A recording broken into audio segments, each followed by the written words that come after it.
Everyone is welcome here, it's time to make new friends. Aquavide Uskava, fill your Glencairn. Share a dram with the spirit of Edmonton. Slancha! Slancha. And good evening, whiskey brothers, sisters, and friends, and welcome to episode 105 of the Canadian Whisky Journey's Whiskey Review.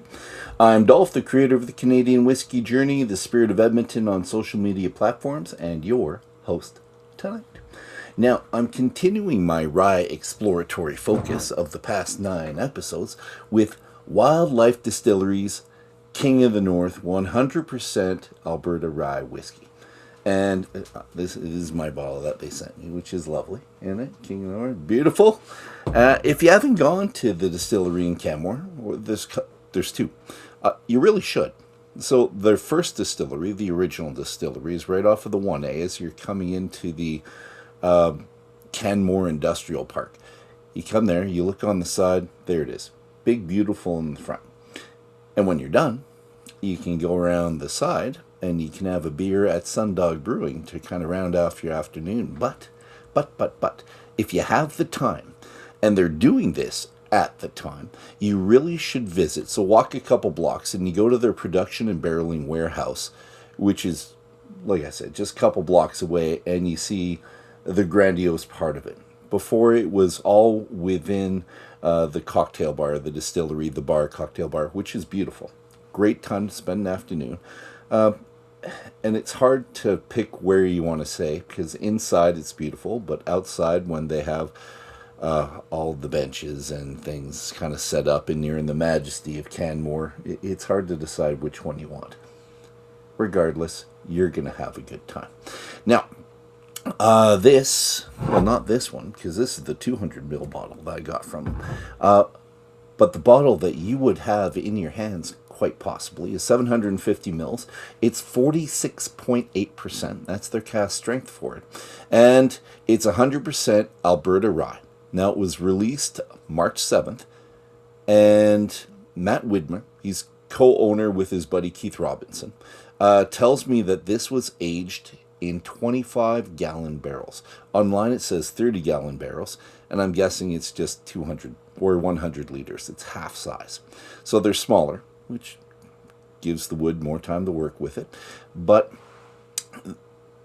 these barrels initially held American single malt whiskey from Hill Rock, New York.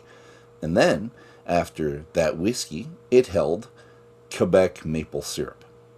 So Matt gets his hands on these barrels, these 25 or 30-gallon barrels. I'm going to say 25 because that's what he wrote to me.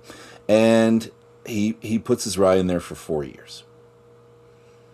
It's great. And then at the end of 4 years, he marries his rye, the different barrels together, still a single malt, for an extra 6 months to kind of mellow out. So that's the process with this one. It was available online and in person for $179, but it sold out. It sold out really quickly. So you're going to have to hit up a friend, I think, that might already have the bottle. Make them open it up if they haven't. It was release 1, so some people might be collecting it. And if they did, hopefully they bought 2, which was the maximum amount you could get. 1 to keep, 1 to share. And you can share it. So look at the video, see what you have to think, and then try it. And it's time to delve into the tasting notes. So, just to start, it was a bit subdued on the nose initially. You got to give it a little bit of time in here. Get the alcohol kind of condensing in the top. And what you'll notice is it's full and it's rich. And then, because of that, you have to work it a bit. You take your time, work with it a bit.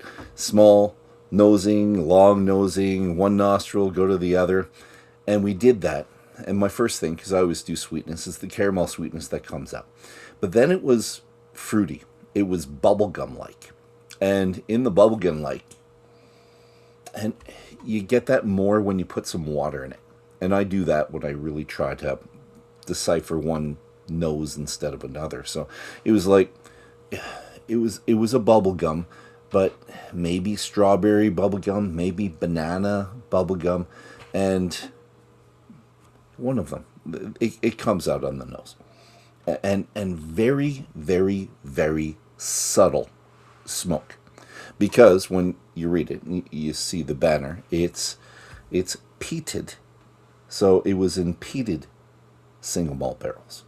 So we're hoping to get a whole bunch of peat on this, but you are not. You are not getting a whole bunch of peat. You get slight peat, a whiff of peat on the nose.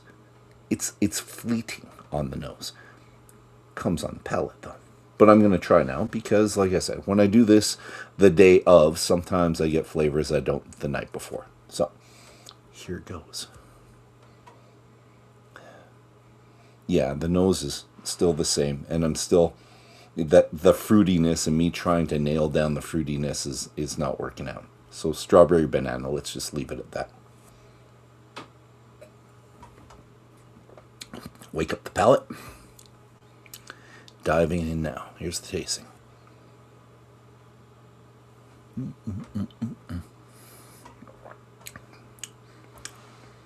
And what a mouthfeel.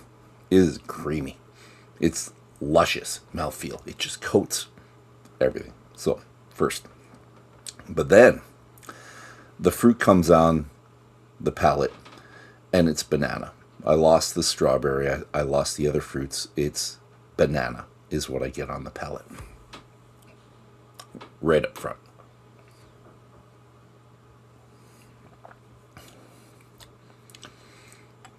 And it's encompassed. It's surrounded by caramel and baking spice. And it reminds me of kind of a Christmassy dessert that you might have. And the name it's escaping me right now, but banana, caramel, and at the back of the palate, yeah, right at the back of the palate's where you get this slight smoke. So it's more pronounced on the palate than it is the nose. You're getting the oaky, smoky bit on the very back. So I don't know. I can picture this banana with cinnamon on top. So caramel sauce, cinnamon on top, and kind of like a creme brulee just burnt on the top, and I'm getting that whiff of it. Anyways, it's a great palate. It's nice. And I'm not one for a sweet palate. If you've watched these before, any of the 105, you've seen me talk about the sweetness I get right away because it's not my favorite part of it.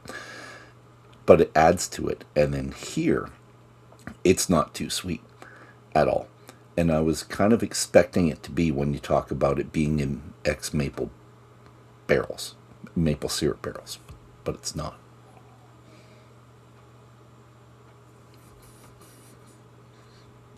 I love that mouthfeel. Yeah, I'm sticking with that.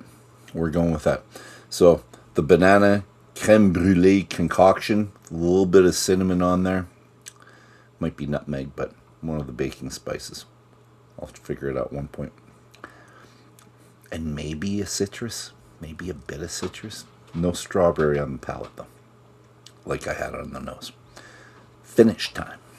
All right, we're going to call it a medium finish. It changes 4 times, but really quickly. So it doesn't draw out, but it does have quick succession of changes. Okay.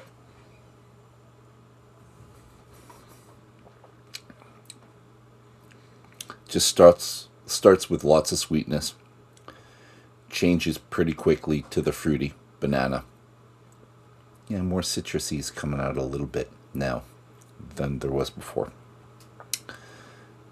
I said 4, but maybe there's only 3. Maybe it's the sweetness, the fruit, and then both of these together, which would be a little bit of oak and a little bit of the smokiness. They kind of come at the same time, or one so quickly after the other I can't decipher it any differently.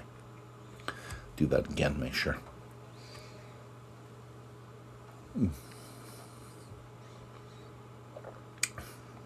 Yep.